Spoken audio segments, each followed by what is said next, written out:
Welcome back, everybody, to the Moderately Educated News Network. I'm here with my lovely co-host, Stefan Jones. Today, we'll be discussing various factors that we believe could lead to World War III, with seemingly rising military conflicts and escalations around the world, in various parts of the world, and potentially Russian threats becoming ever closer to United States soil. What does it look like for us? Where do we believe the world would be, and what's going on around the world. So I'm gonna switch this up a little bit. I'm gonna share my screen. That way you guys can kind of see some of the things that I'm referencing and what I'm looking at here. So first on today's news, we'll note that a Russian jet was shot down over Japan. And so Russia apparently invaded Japan's airspace on three separate occasions. On these occasions, Japan scattered fighter jets, deployed flares and countermeasures in order to warn, enemy pilots, and then on the third violation, they actually opened fire on Russian planes, which is a seemingly scary escalation when we have, I believe Japan is a part of NATO, could be wrong, but I'm pretty sure they are, to have allies uh, getting in direct confrontation with a foreign enemy, because as part of that NATO pact, if we are dragged into war or further escalations, we do have obligations and things to support our allies. So that is moderately concerning to some degree. Let's see. But yeah. Moving on. There was I saw this article today. NORAD detected four Russian military aircraft near Alaska after recent U.S. Army deployments of soldiers to the area. We stationed about a couple hundred soldiers off of an island, I believe, near Alaska, in response to increasing activity in the area regarding several Russian tests and things of that nature, and various I guess air maneuvers and things taken from Russia, maybe some training flights, but because of their increased presence, we've we've uh, grown our presence in the area as well. So there's a little bit about that. So far, Stefan, you got any comments on any of that? Were you aware of these things transpiring in our own backyard? So the Alaska one, no. We did have a brief conversation on Japan shooting down some Russian aircrafts, though. So realistically, Russia seems to be encroaching on everybody else's space, which is moderately concerning as we are moderately educated on the situation. So this is something we need to be looking out for going forward because if Russia is really going to make a move, I personally think they would make a move on a country that might not necessarily have the nuclear capabilities that we do. And if, let's say, they for some reason were to start World War III, shoot a nuke, bomb somebody, how would we retaliate? At Yeah, the end of the day, we can't shoot one at them because then the whole world would be destroyed. So it's very touchy in how World War III would play out. There's a lot of conflicts going on, as you said earlier. for sure. Um, Moving on, we do have some escalations out of China. They recently, during a military parade, I want to say this was about 18 hours ago, displayed new ICBMs and actually test fired one into the Pacific for the first time in decades.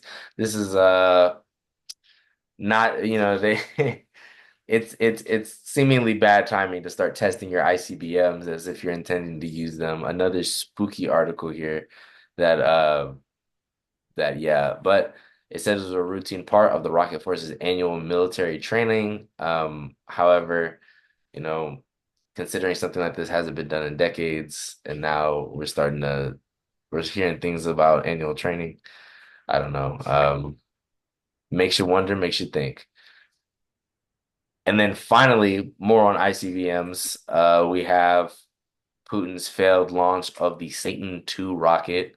Um, I don't believe that this rocket was got airborne, or maybe if it did, it crashed back into the ground. I'm not too sure, but we can go and look at photos that it appears that it detonated in the silo where the actual rocket was held.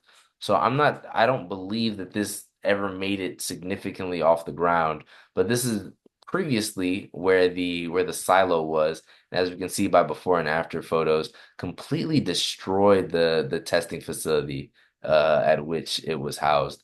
That being said, I don't believe that it is an ICBM, but the ICBM more than likely was not actually it did not have a payload in it, and so meaning a nuclear warhead, or any sort of explosive. This was likely just a cook-off of jet fuel and things of that nature, leading to some catastrophic failure at the testing site. But we have two big superpowers that are seemingly over the last couple of days testing out intercontinental ballistic missiles. Um, it is moderately concerning. But that being said, for my personal take, I don't believe that nukes will ever become a significant factor in war. I mean, I think that it would, we have this idea of mutually assured destruction. So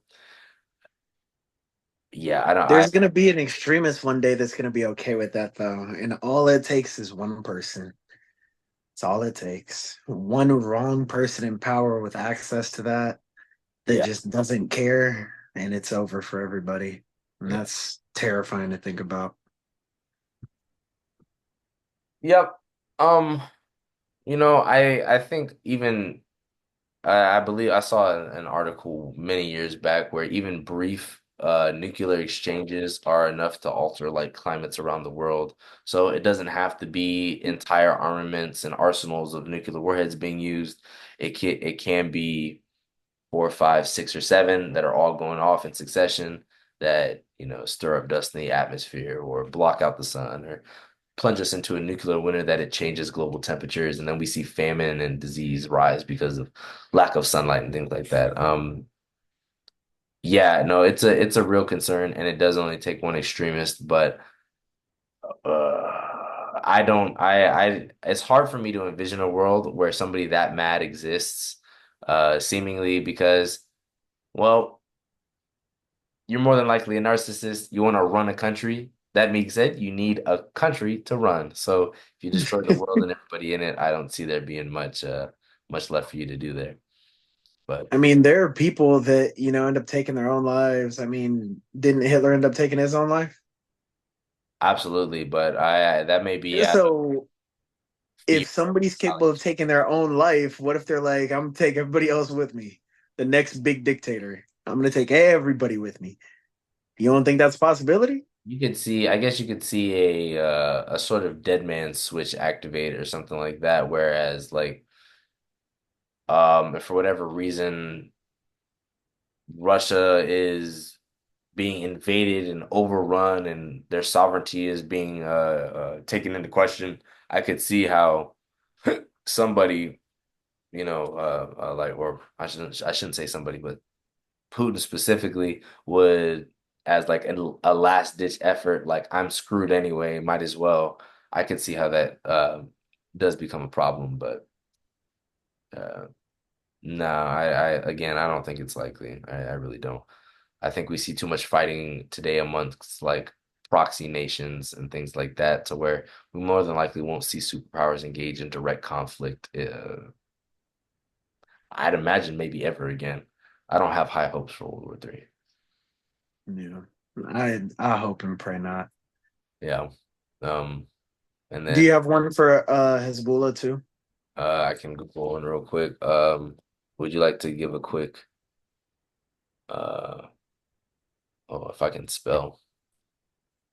What was it? Pagers. Did you want to give a quick rundown of Do the the do the leader.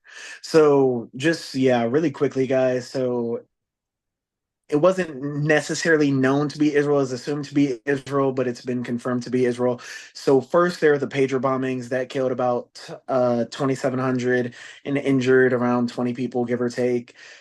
They obviously had a fake facility built to be able to implant the pagers and have them blow up, which killed a lot of Hezbollah militants. And then you also have the radios or the walkie-talkies that were blown up as well. That ended up killing another 3,000 and then injuring even more people.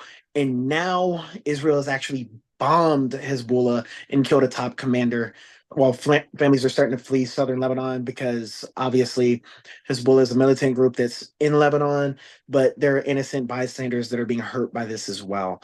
And Israel's basically weighing cost versus the target. If the target's worth a certain amount of lives, they're going for it. They're bombing them. So this is another thing that potentially could be an escalation towards a potential World War III if lines are drawn and alliances are made. Yeah, I definitely see how that would be concerned, especially for citizens in the area. I believe in this attack, uh, I can't remember the exact number. I believe it was, oh, here you go. A 2-day bombing campaign that left more than 560 people dead in Lebanon. Um, so seemingly in bombing campaigns, these are not all militants. Some of these are civilians, but they did manage to take out a very high level, high-ranking official of Hezbollah. So that being said, that is weighed into, the decision making of the Israeli military and how they choose to carry out these strikes. Um, yeah, let me see. I don't think that, especially with like proxy groups like this, I don't even know if like Iran claims official support for Hezbollah. So I wouldn't. I know they support them, but I wouldn't imagine it's like in any official capacity. So by that being said, like I said, proxy groups are perfect ways to carry out attacks without them being like seemingly state sanctioned. So therefore, because of that, you won't see any, I think, hard alliances being drawn unless you're talking about other extremist groups. So, Yeah. So what groups do you think would potentially align? well, Hezbollah, they've dedicated to continue fighting and bombing Israel until the war and genocide in Gaza ends. So that is, of course, one. I believe there are other smaller factions that also support Hamas and Hezbollah in their fight against Israel. I know at one point Saddam Hussein and I forget the Egyptian guy's name, but they were in support of ending the state of Israel. So, I mean, I think with such a regional conflict, we're just going to see regional players be involved, and then support from the U.S. But I don't imagine much more than that. So, Cool. I mean, I think the prospects are interesting where if there continues to be ongoing escalations and Russia potentially starts seeking out NATO type of alliances where they're like, okay, we're going to need support if we're going to go up against NATO. So they reach out to China, try to get India, the most populated, you know, places in the world, most populated countries in the world, if they're able to get them, because they already have BRICS. Um, I definitely think the prospects can be kind of scary. Oh, let me see. I'm curious because is India a major NATO ally? We'll just check you if you want to load. To draw India closer to the U.S. by designating it as a major non. Okay, so it's not part of NATO, but is a major still an ally. But yeah, no, I'd be interested in how those dynamics play out.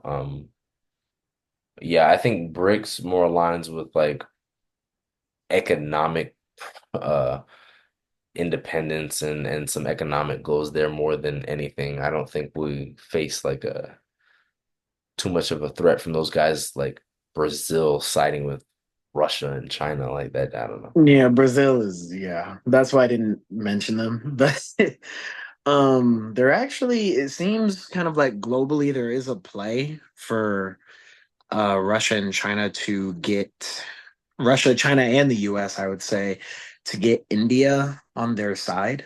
It definitely seems like both sides are kind of playing the favor game. So it's interesting to see. For sure, for sure. But yeah, is there any other topics you wanted to cover regarding World War III or I mean, well, realistically, guys in the US, the draft age has obviously been raised to 26. That is 100% certain now. So if you are under the age of 26, like myself and my lovely co-host Xavier, then you potentially could be drafted for war and end up dying in a foreign country.